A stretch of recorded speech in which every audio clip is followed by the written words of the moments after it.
Bonjour Alexandre, Bonjour Ludovic. bonjour chers internautes. Bonjour à tous. Aujourd'hui nous allons attaquer le chapitre 12 de l'Antéchrist écrit par la Bézins, en vous rappelant qu'au chapitre 11 on a fait l'inventaire des faux miracles de l'Antéchrist et de ses ministres. Oui. Toujours dans la stratégie de séduction, il faut bien sûr appâter et séduire le plus grand nombre de victimes. Donc les séducteurs font leur travail, les séducteurs qui précéderont le second avènement de l'Antéchrist, que nous connaissons, puisque nous en sommes contemporains, font leur travail de séduction avec les fausses philosophies, la technologie et tous effectivement, les prodiges et les hochets contemporains. Oui. Et dans ce chapitre 12, il faut bien voir qu'après avoir séduit les agents du diable, les agents du démon vont se livrer à une prédication. Oui. On va la voir en détail. Et cette prédication, elle est celle des disciples de l'Antéchrist et de l'Antéchrist lui-même, donc au chapitre 12. En ce chapitre, nous allons étudier la doctrine ou l'objet de la prédication de l'Antéchrist et dans un second temps, les effets de cette prédication jointe aux prodiges susmentionnés ainsi qu'à la pression déjà latente de la force, laissant entrevoir la persécution ouverte et violente contre les indociles et récalcitrants. Je rappelle que nous sommes le 6 septembre 2021. Oui. Premièrement, objet de la prédication de l'Antéchrist et de ses disciples. Après avoir considéré l'objet général de cette prédication perverse, nous allons voir comment elle utilisera faussement les prophéties messianiques et les traditions et promesses talmudiques et comment elle variera en s'adaptant aux auditeurs de diverses catégories. Premièrement, l'objet général de la doctrine ou prédication antichristique. Citation. À partir des Écritures, on peut constater que la doctrine de l'Antéchrist comportera 4 points principaux. D'abord, elle niera que Jésus soit le Christ et s'opposera en conséquence à toutes les institutions de notre Sauveur, comme le baptême, la confirmation, etc. Et enseignera que la circoncision, le sabbat et les autres cérémonies de la loi ancienne ne soient point abolies. Et ça, c'est dans l'Apocalypse de Saint Jean, donc de la prophétie de Daniel et du pape Saint Grégoire. C'est très précis. Hein. Ouais. Entre parenthèses, car l'Antéchrist étant juif de nation et de religion, étant accueilli comme Messie par les Juifs, il est sûr qu'il ne reconnaîtra pas notre Christ Jésus. A fortiori. Deuxièmement, après avoir persuadé que notre Sauveur n'est point le vrai Christ, il s'affirmera être, lui, le vrai Christ, promis dans la loi et les prophètes. Ça, c'est en l'Apocalypse de Jean, chapitre 5, verset 43, et également dans l'évangile de Matthieu au chapitre 24. Citation de saint Matthieu. Il tentera de se faire reconnaître comme étant le Christ. À partir des Écritures, il argumentera pour prouver qu'il est le Christ. Bref, tous les pères qui en traitent disent que l'Antéchrist sera reçu comme étant le Messie par les Juifs, ce qu'il s'affirmera donc ouvertement être. Troisièmement, il affirmera être Dieu, rien que ça, et voudra être honoré comme Dieu. Du coup, ça, on en entend parler dans les Épîtres aux Thessaloniciens, chapitre 2, verset 4. Il ordonnera qu'on l'honore comme Dieu et qu'on le prie dans le temple. Et il s'affirmera le Dieu de tous. Il se glorifiera d'être le plus grand des dieux. Il s'affirmera Dieu lui-même et non le Fils de Dieu.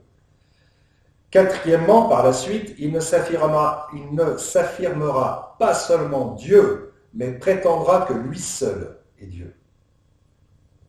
Il combattra alors tous les autres dieux, autrement tant le vrai Dieu que les faux dieux et toutes les idoles. Toujours épître aux Thessaloniciens. Il bannira les idoles afin de persuader que c'est lui qui est Dieu et s'érigera lui-même en idole. L'Antéchrist n'admettra pas l'idolâtrie. L'Antéchrist aura les idoles en horreur.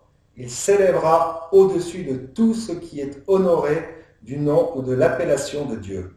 Il ne conduira point à l'idolâtrie. On voit par là les ruses du diable. Dans l'Antiquité, il persuadait qu'il fallait adorer de multiples faux dieux et diverses idoles, et tromper ainsi un grand nombre, tandis qu'au temps de l'Antéchrist, comme il verra que les idoles et la multitude des faux dieux auront été réduits à rien par la doctrine du Christ, lui-même s'attaquera aux idoles et à leur multiplicité, et il trompera encore ainsi un grand nombre. C'est qu'en effet, il ne conduira pas les hommes au culte des idoles, mais ce sera un adversaire de Dieu. Il détruira tous les dieux, et il ordonnera qu'on l'adore lui-même en la place de Dieu. Quelle sera la doctrine de l'Antéchrist? Premièrement, il enseignera que Jésus n'était pas le Messie, ni le Fils de Dieu, ni un sauveur humain, et que, par conséquent, toute sa religion et ses sacrements ne sont qu'une vaine superstition. Ça nous rappelle quand même quelques propos récurrents. Du moins, nous sommes contemporains de tels propos, nous. Oui. Tout ça n'est que superstition. Ce sont des superstitions. C'est du folklore. Ouais, c'est ça. Hein, c'est pas nouveau. C'est déjà, ça a déjà lieu. C'est pourquoi il est nommé l'Antéchrist. Deuxièmement, il persuadera les Juifs qu'il est le Messie. Aussi, au commencement, il enseignera qu'il faut se soumettre à la circoncision et à la loi de Moïse, afin d'attirer les Juifs à lui. Le grand séducteur. Oui, voilà, c'est ça. Il propose une voie d'égarement. Troisièmement, une fois au pouvoir, il rejettera la loi de Moïse non moins que la loi naturelle, et il reniera le vrai Dieu qui l'a donné. Daniel dit en effet, citation, « Il pensera qu'il peut changer les lois et les temps. Il prêchera que lui seul est Dieu. Et il enseignera qu'il n'y a aucune peine ou récompense à attendre du vrai Dieu dans l'autre vie. Il niera l'existence de l'enfer. » Ça aussi, on a déjà entendu. C'est très démoniaque. Très contemporain. Oui, aussi, ouais. Bien sûr. Oui. Du ciel, ainsi que l'immortalité de l'âme, comme le font les athées. Quatrièmement, il donnera une très large licence concernant la gourmandise, les dérèglements de la chair et tous les crimes qui ne feront point obstacle à sa gloire et à son pouvoir. Bon, ça a déjà lieu. Le nid, le nid est prêt, où tout est permis. La couette est sur le lit est préparé, il y a des plumes sur le lit. C'est ça. C'est merveilleux. C'est une bonne comparaison. Il se dédiera à un temple et commandera qu'on lui fasse des sacrifices, car il voudra être honoré comme Dieu. Il obligera tous ses partisans à avoir le front sur le front ou dans la main son caractère qui sera le signe de la secte. Apocalypse chapitre 13, verset 16. C'est intéressant. C'est très intéressant. La petite puce, ouais. Deuxièmement, toujours dans cette première grande partie, objet de la prédication de l'Antéchrist et de ses disciples, le faux usage des prophéties messianiques. Ainsi donc, l'Antéchrist, dont la doctrine restera toujours assez floue pour mieux pouvoir changer et s'adapter aux divers auditeurs et circonstances, ne tiendra point le même langage aux juifs, aux chrétiens, aux païens et aux impies. Pour les juifs, ses compatriotes, il cherchera à gagner les premiers. Il prêchera le judaïsme talmudique et antichrétien, la pureté et les observances extérieures des pharisiens, et tentera de s'appliquer les prophéties de l'Ancien Testament concernant le Christ. D'où sa volonté de faire croire qu'il sera né d'une femme vierge, ses faux miracles probables sur les sourds muets, les paralytiques et autres. Néanmoins, Ce sont surtout les prédictions annonçant le règne spirituel universel du Seigneur qu'il s'appliquera dans le sens matériel, ainsi que celles concernant le retour glorieux et le jugement dernier qu'il prendra à son compte pour le temps présent et temporellement. En voici quelques exemples. Donc, alors il y a les passages des psaumes, oui, les Isaïe, les psaumes. Il dominera d'une mer à l'autre, du fleuve jusqu'aux extrémités de la terre. Il anéantira tous les dieux de la terre, et les hommes l'adoreront chacun en son lieu, ainsi que toutes les îles des nations. Saignez-vous de votre glaive sur votre hanche, ô très puissant. En votre gloire et votre majesté, avancez, marchez victorieusement et régnez. Vos flèches sont aiguës. Les peuples tomberont à vos pieds.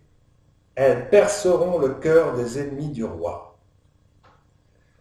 Je te donnerai les nations pour héritage et pour domaine les extrémités de la terre. Tu les gouverneras avec une verge de fer et tu les briseras comme le vase du potier. Il s'est revêtu de la vengeance comme d'un vêtement et il s'est couvert de sa colère comme d'un manteau.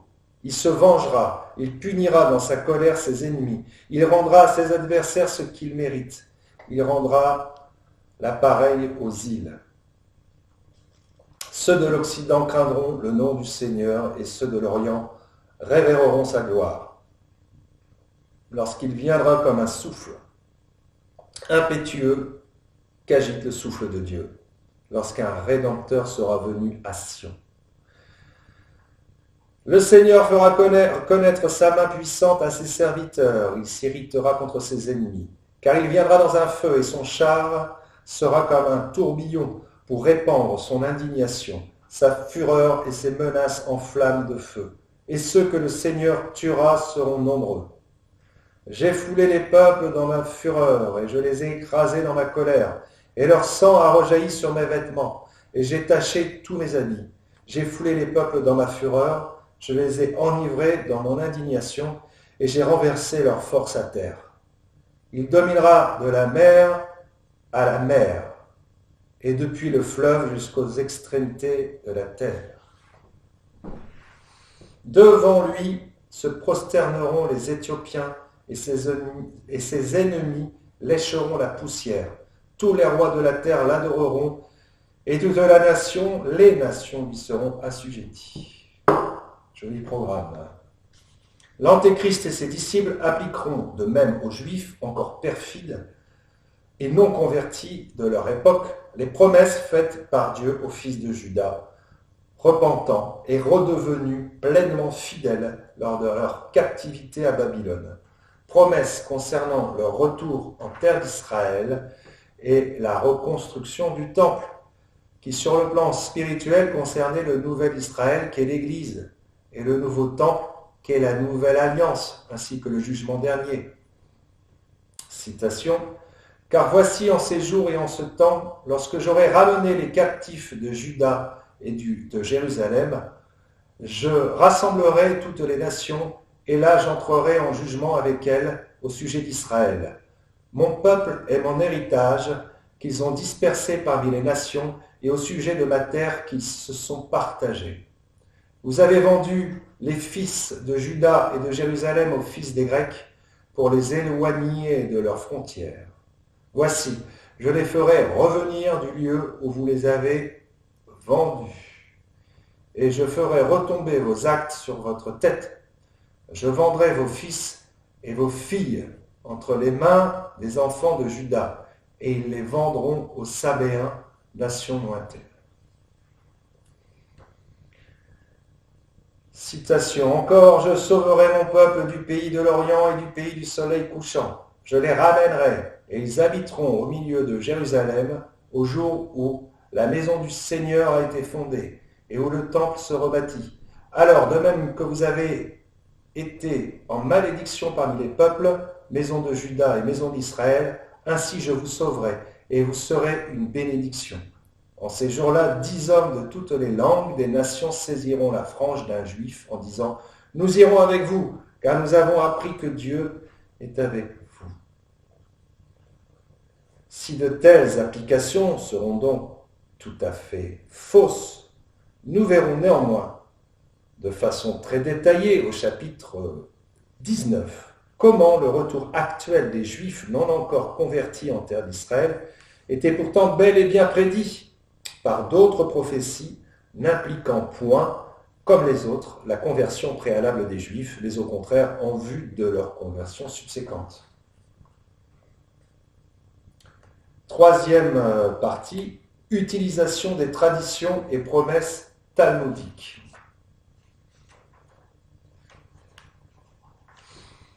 À ces déviations perverses du sens des antiques prophéties, les prédicateurs de l'Antéchrist joindront les traditions et promesses talmudiques.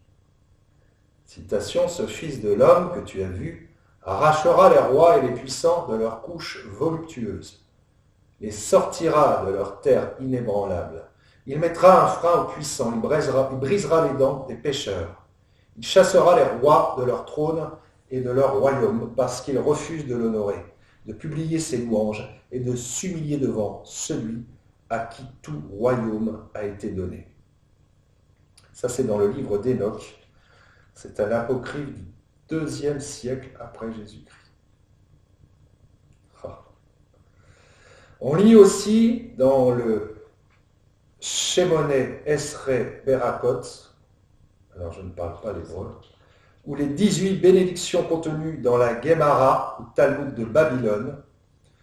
Citation, sonne de la trompette pour annoncer notre délivrance, lève un étendard pour rassembler nos captifs et nous réunir des quatre coins de la terre. Béni sois-tu, ô Seigneur, qui rassemble les exilés de ton peuple Israël.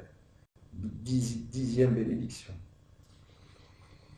Citation encore, vers Jérusalem, ta cité, reviens avec compassion et habite en elle selon ta promesse. Rétablis-la promptement en nos jours, pour jamais. Rétablis bientôt dans ton sein le trône de David. Béni sois-tu, ô Seigneur, qui rebâtis Jérusalem. 14e bénédiction. Citation, ce que notre puissance se dresse par ton salut, etc. etc. Et oui, dans Talmud, déviation des prophéties. Ah. On lit de même dans les psaumes de Salomon, livre également apocryphe. Alors apocryphe, ça veut dire non reconnu par l'Église catholique. Ouais. Donc c'est un peu comme les ouvrages gnostiques, des pseudo-ésotérismes chrétiens. L'évangile de Judas, par exemple. Voilà, les évangiles apocryphes, l'évangile de Thomas, dont on parle sur Internet. Oui. Rester d'église, c'est s'accrocher au magistère et aux commentaires des pères et ne pas bouger de là, surtout pas, sinon on s'égare. Et quand on est jeune, on perd du temps, des années, et on ne sait pas l'heure, le jour, l'heure du jugement. Et si on est sur une mauvaise voie, il y a l'intelligence nous égarant, on est jugé à l'aune de cet égarement. Et les conséquences sont terribles. Donc, et d'ailleurs, il est bon aussi de mettre une parenthèse suite à ça aussi, qu'il y a aussi des interprétations sur les évangiles, les nouveaux évangiles, enfin, si j'ose dire, interprétés, qui sont aussi condamnés par l'Église, comme ceux de Maria Valtorta. Voilà, Stupidos, j'entends, évidemment. Et puis, il y en a d'autres aussi, des voyants, des pseudo-voyants, comme Marthe Robin, par exemple, là, évidemment, c'est partenir, oui, c'est ne pas à prendre en compte, quoi. Donc, il y a toute une affaire de prudence à l'égard de ces voyants, voyantes contemporains, en tout cas, du siècle précédent. Alors on lira dans cet apocryphe justement, il, le Messie, rassemblera le peuple saint qu'il conduira dans la justice et il jugera les tribus du peuple sanctifié par le Seigneur son Dieu. Les nations elles-mêmes ramèneront les fils exténués de Jérusalem. Il purifiera Jérusalem et la sanctifiera telle qu'elle était dès le commencement. Et pour le servir, il aura sous son joug les peuples des nations. Et celles-ci viendront des extrémités de la terre voir sa gloire. Il fera trembler la terre jusque dans l'éternité par la parole de sa bouche. Et sa pitié aura pour objet les nations qui seront en sa présence dans la frayeur. Dans ce même psaume apocryphe, on lit encore au sujet de ce Messie, « Entoure-le de force qu'il anéantisse les princes de l'iniquité. » Que la parole de la bouche de ton envoyé subjugue les nations iniques, que les nations fuient devant son visage, et il rassemblera le peuple saint. Il aura sous son joug les peuples des nations pour le servir, et il sera glorifié, de sorte que les nations viennent des extrémités de la terre parmi sa gloire en apportant des présents. On lit également dans un autre livre apocryphe, écrit par un juif d'Alexandrie au IIe siècle, la Sibylle hébraïque, citation, « Nation infortunée, tu seras traîné en captivité, loin du sol paternel et loin du Saint-Temple, mais aie confiance, reste fermement attaché au commandement du grand Dieu. Une gloire immense sera ton partage. Un jour, le Très-Haut relèvera tes genoux courbés vers la terre. Dieu enverra du soleil, entre parenthèses de l'Orient, un roi qui jugera chaque homme par le sang et par le feu. Il tuera les uns et imposera aux autres des serments de fidélité. Et le peuple du grand Dieu sera comblé de magnificence, de richesses, d'or, d'argent et de luxueuses pourpres. La terre fertile et la mer seront remplies de biens. Les fils du grand Dieu vivront paisiblement autour du temple, se réjouissant des dons du Créateur, du juge, du monarque. Ça ressemble au paradis d'Allah, ça, un peu. Car seul il les défendra, et les protégeant fortement, il les environnera d'un feu brillant comme d'un mur. Alors, c'est vrai que c'est apocryphe, mais c'est vrai que c'est pas par l'évangile, mais c'est quand même intéressant de citer tout ça, parce que on met le doigt en fait sur leurs idées ou sur leurs souhaits, de leur vision de ce qu'ils attendent de l'Antéchrist finalement. Donc, voilà. C'est un peu un roi antique, païen, Ouais, avec sa voilà. cour C'est ça, et puis au goût des hommes, quoi, au goût des hommes, quoi, avec des hommes mais qui ne sont pas élevés en sainteté, quoi, c'est le moins qu'on puisse dire. Et alors toutes les îles et les villes diront combien l'immortel aime ces hommes.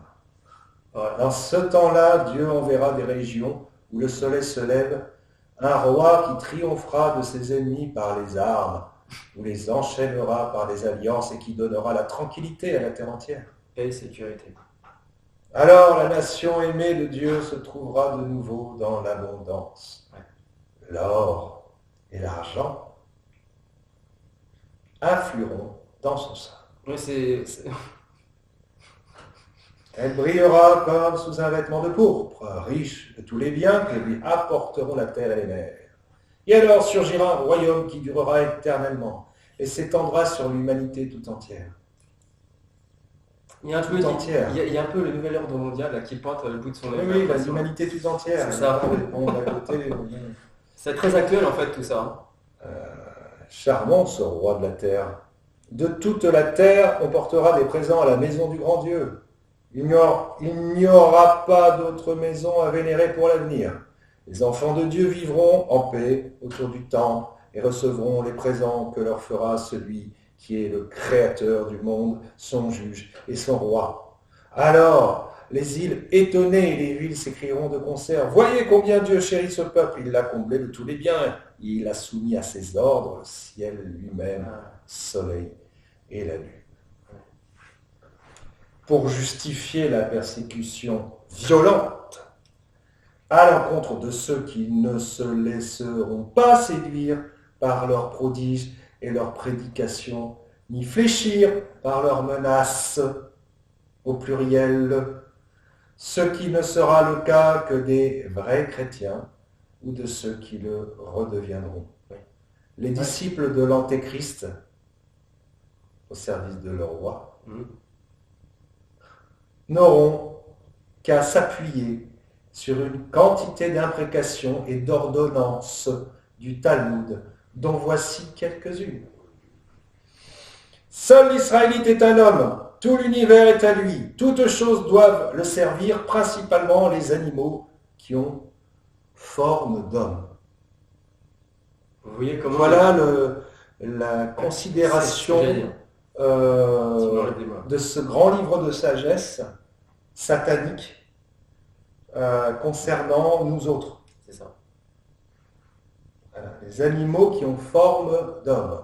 Ça ne s'invente pas. C'est Hein. dire comment on est considéré. Les prévaricateurs qui passent du côté des chrétiens et qui se contaminent parmi les chrétiens, rendant un culte aux étoiles et aux planètes comme ils le font, sont semblables à ceux qui irritent Dieu par leur prévarication.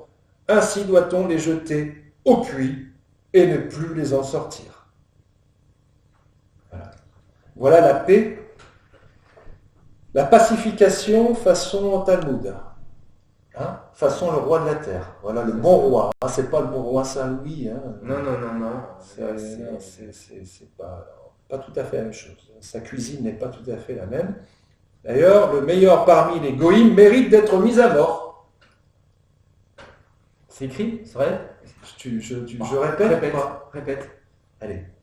Le meilleur parmi les goïms mérite d'être mis à mort. C'est une citation de Zara 26, Tosséfoch. Faute.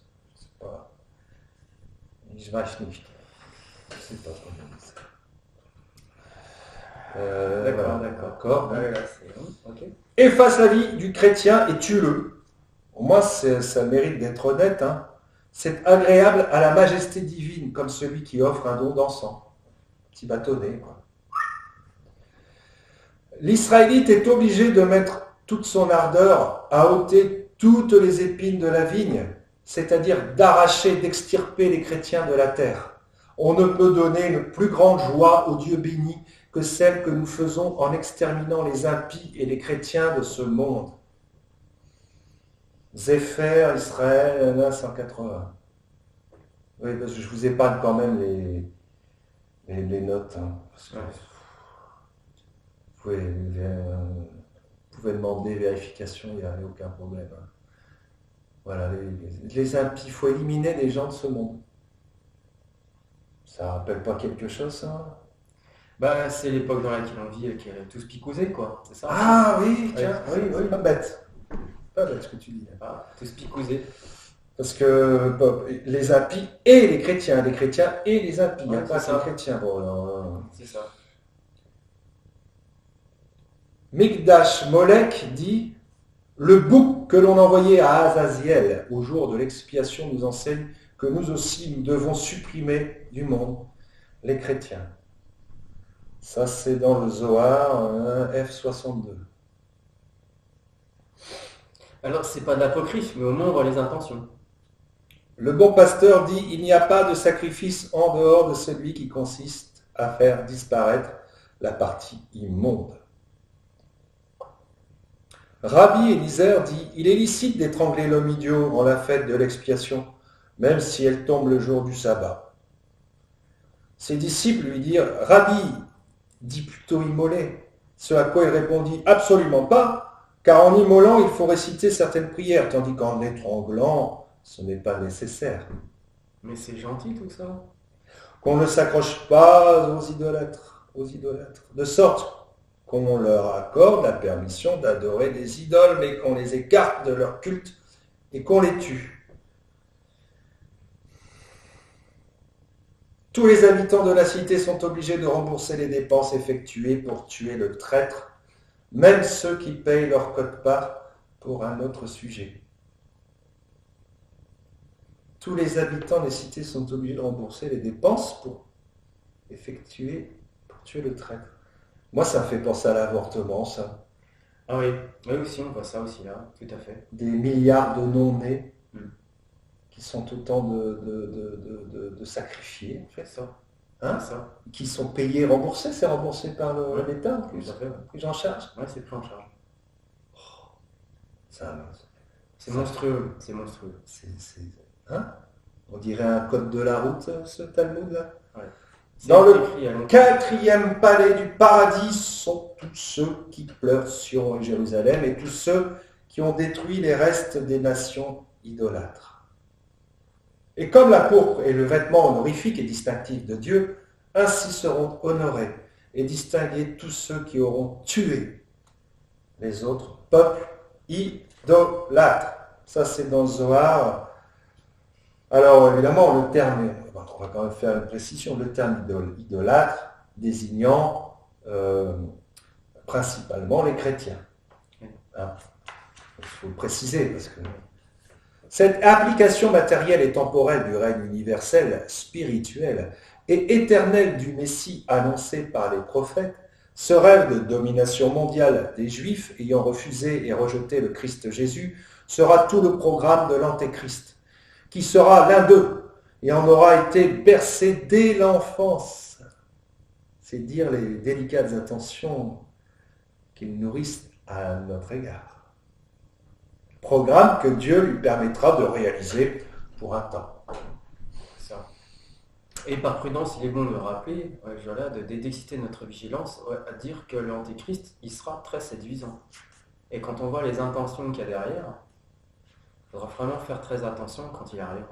Il ne faudra pas se laisser tromper. Alors, quatrième sous-partie de ce premier grand point, avant que je ne laisse la parole à Alexandre qui va poursuivre la deuxième grosse partie. Donc, quatrièmement, diverses variations et adaptations de la doctrine antichristique selon les circonstances et les auditeurs. Tiens, c'est intéressant ça. Une fois solidement établi à la tête des Juifs, l'Antéchrist changera de langage pour gagner à lui les païens et impies, puis les chrétiens. J'ouvre une parenthèse. Le changement de langage ou le discours alterné est déjà une pratique récurrente. On le voit dans notre contexte très particulier depuis 1 an et demi.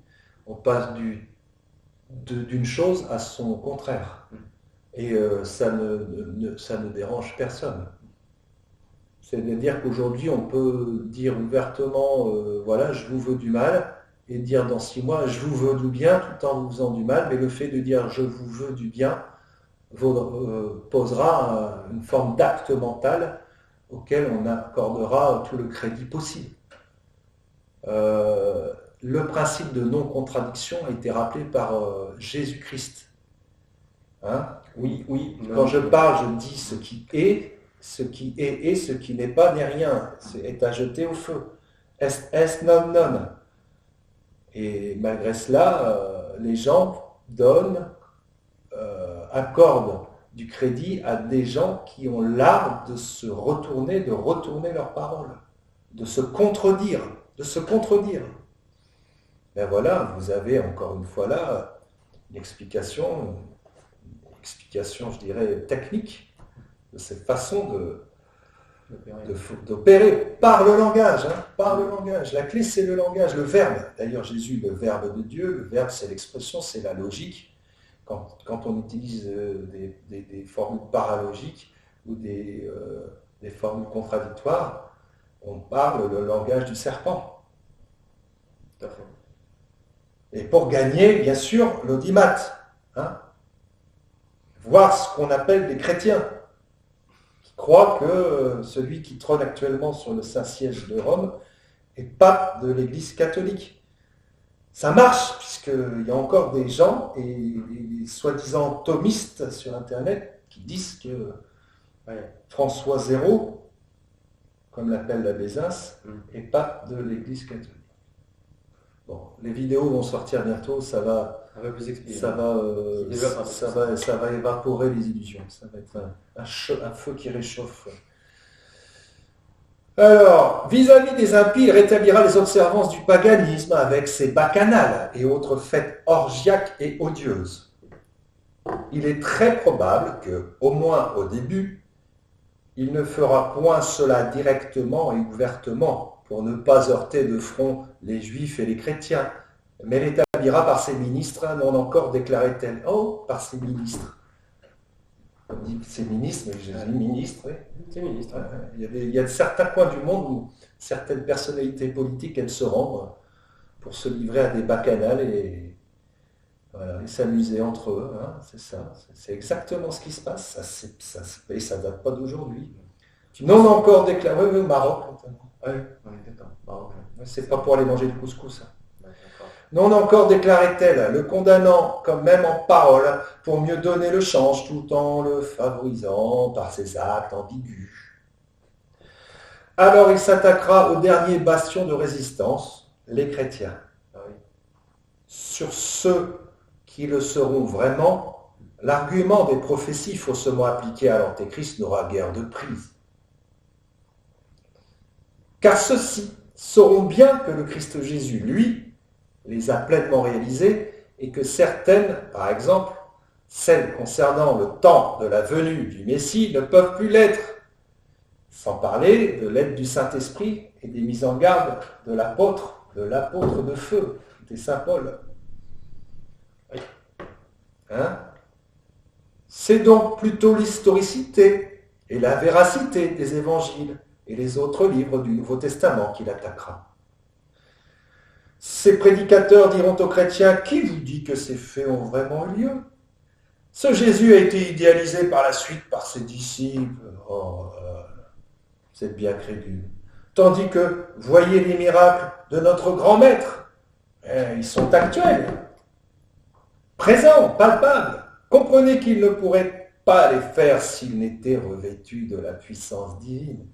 C'est lui le vrai Christ, annoncé par les prophètes. Très séduisant. Si l'on s'étonne qu'une telle variation doctrinale soit possible sans compromettre sa crédibilité, il suffit de songer que nous en avons une figure vivante sous les yeux. Alors, sous les yeux en la personne de l'antipape Jean-Paul II. La Bézins écrit ça dans cet ouvrage qui a été écrit en 1990, sous le règne provisoire de l'imposteur Karol Wojtyła. Ouais, Rotapédos. D'accord? Voilà. Antipape Jean-Paul II. Donc ça c'est fait. Oui. Quand il parle de preuve vivante, oui. Il était en 1990 l'année. C'est ça. Qui, bien qu'adaptant sa prédication à ces divers auditoires conciliaires, traditionnalistes, protestants, juifs, bouddhistes, idolâtres d'Afrique ou d'Amérique, n'en perd pas pour autant sa popularité orchestrée par les médias, toujours aux ordres, et sa crédibilité pour chacune de ces catégories se plaisant à ne considérer que ce qu'il leur a dit à chacune. C'est incroyable. Voilà, les médias déjà à l'époque, enfin nous on était encore relativement jeunes, mais rien de nouveau. Non. Toujours à la solde du pouvoir. C'est ça. Et les gens croient encore, certains croiraient encore que les médias annoncent ou défendent des jugements visant au bien commun. Le trait d'union étant la prédication de l'humanisme intégral, qui sera également le fond commun de la prédication antichristique, l'humanisme intégral. La nouvelle tiare. C'est ça. La nouvelle tiare, il n'y a plus la triple couronne dessus. Non. Vous pouvez vérifier. Ouais. Il n'y a plus la triple couronne La dessus. sphère de Paul, du pseudo Paul VI, il n'y a plus... non. Lui, il est couronné, il a une belle couronne là, puis après les autres, elles sont disparues. C'est tout un symbole. Voilà. Deuxième grande partie de ce chapitre que je vais laisser le soin à Alexandre d'annoncer et de vous exposer. Très bien. Dans la deuxième partie. À très bientôt.